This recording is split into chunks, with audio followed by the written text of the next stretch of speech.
I hope I'm not the only one when looking at this scene after Kenpachi walks away. If you would have just threw in the JoJo music with the to be continued sliding in, that was without doubt one of the most JoJo to be continued moments I think I've seen in a hot minute. And I mean, this episode was pretty demonic. I think demonic would be the best word to sum up this Unohana versus Zaraki fight to basically pass the title of Kenpachi to the next chosen one. And to get the mixture of the backstory of just how many corpses, like there's literally a mountain of corpses before she ever found someone she thought was willing to basically be her successor, to the actual bloodshed with the goop. Like seriously, like when she started, like she sliced her hand and then you just see the, I don't know, it almost felt like a waterfall of blood, and the way they made it so thick as if it was almost like a slime, it was far too realistic for its own good. To then the transition to the actual, like, the skulls, just, that shit was beyond disturbing. If there's ever been nightmare fuel, I think this one takes the cake, especially for Bleach's imagery, because that was pretty insane. To then even getting some more with my boy Ichigo, to, honestly, was not expecting it. It's been pretty kind of wholesome, if not a little weird. The fact that he actually got denied and yeeted out of there, saying never come back. Of course, that's more of a push because he's missing something that he's never had, and without it, he'll never be able to reach the proper strength. But there was a lot of good elements mixed together to create one of the best Bleach episodes once again, almost equaling, I would say, what we just had with Yamamoto and his crazy fight, and really, it's just honestly probably looking rather bright. The sky's the limit, as I'd say, for the future of this show. Now, I do got a full live reaction available on my Patreon if you're interested, of course, but let's talk about this one. I'd love to say that I was surprised that I didn't see any of this coming, that holy shit, that no, it wasn't a dream, he was actually getting healed every time he died. But I can't say that, because far too many people, dozens upon dozens, took it upon themselves to ruin the surprise for me last week. So, not gonna lie, definitely tampered my enjoyment, but honestly, it's still really cool to see how they were able to animate this fight, because for Kenpachi, he had no idea what the hell was happening, right? Like, for him, he would black out, he would come to. And that's exactly how it looked last week, as if like, oh shit, maybe he was having a vision or something. So the fact that she, being the master healer that she is, every time, because for him, every time he gets close to death, the shackles, almost like this imaginary shackle that's holding him down, is keeping him from releasing his true powers. So by basically stabbing him in the heart, slicing his throat, doing all these crazy things, and then healing him before he actually fully passes on, it allows for him to get closer and closer to the moment where he can actually deliver a final blow to her and she can't counter it. And I thought what was probably the most interesting during that entire battle was the moment in the flashback when we see that mountain of corpses. We see a very young Kenpachi jump down to attack her, and we know he did stab her. Last week they confirmed that. She had a scar right around her chest area.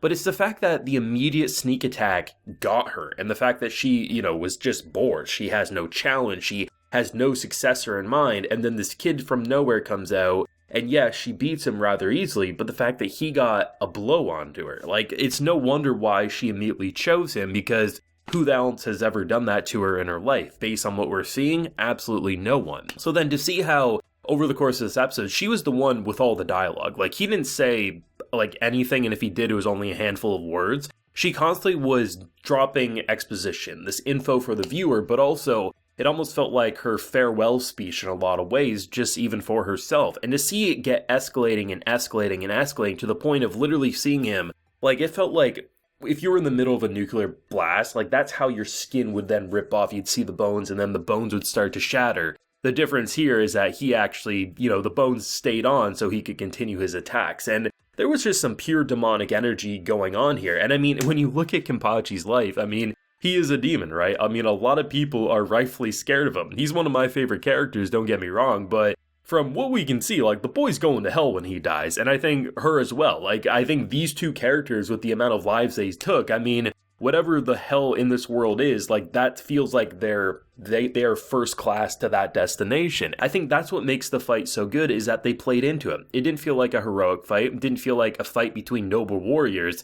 It felt like a fight between mass murderers, and that's exactly the intention of this fight in general, and the fact that they went so in with the animation. And when you really compare the two different extremes that we've seen this season, you had Yamamoto and his burst of flames, and then the mountain of corpses in that own weird zombified way, to then having this like bloodbath where blood was being used in such a cool way. It's not the first time I've seen someone use blood to do like slashes that then would be like a projectile or would act like whips. But I will say, and I will hand it to Bleach, 1000 Year Blood War, is that they made it feel very Bleach. It didn't really feel like a copy and paste of what I've seen. Even if there was similarities, I still really quite enjoyed it. Jesus Christ. Literally, this episode's so heat and caused the fire alarm in my building to go off, and I had to go outside for 20 minutes. People gotta learn how to use their ovens is all I'm saying. But as I was saying before my interruption, I mean, just the mixture of the blood versus just the raw swordplay power was incredible to watch. And the fact that rather than just going in the direction which I thought what was gonna happen was it would be like a 12 to 15 minute fight, it would be all modern day, and then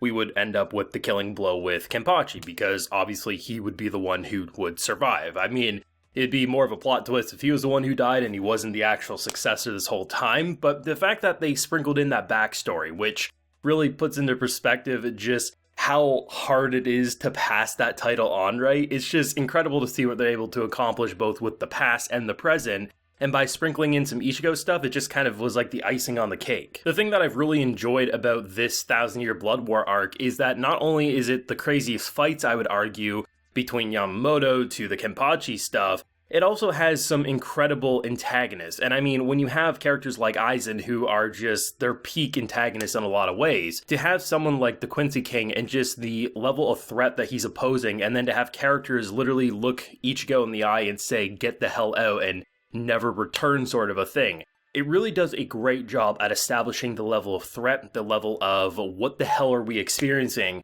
and the fact that we're only approaching the end of the first of 4 planned cores. I mean, it just feels like one of those things that rather than trying to constantly one-up itself with a crazier and crazier villain, we're saying, goddamn, Quincy King is one hell of a final villain here, and I'm loving what they're doing. I think the production, I mean, there was probably a lot of Bleach fans back in the day saying, damn it, couldn't we just only had to wait a few years to get the ending of Bleach? But seeing the decade that people have had to wait to see this level of quality animation, crisp art design, incredible voice actors returning after all those years feeling like they never missed a beat, it's absolutely incredible. And I think some of Kenpachi's VA work in this episode is some of the best I think we've heard out of these 10 episodes of the 1000 Year Blood War arc, and it really felt like a raw, visceral pain and rage and accomplishment all mixed up into one, and it was pretty incredible. But either way, I leave another episode of Bleach with a smile on my face. Hopefully less people tell me what comes up in the future, as otherwise I'll have to stop reading the comments, and I love reading the comments and interacting with all of you, but goddamn, spoilers can ruin enjoyment, so please keep them to yourself is all I ask. But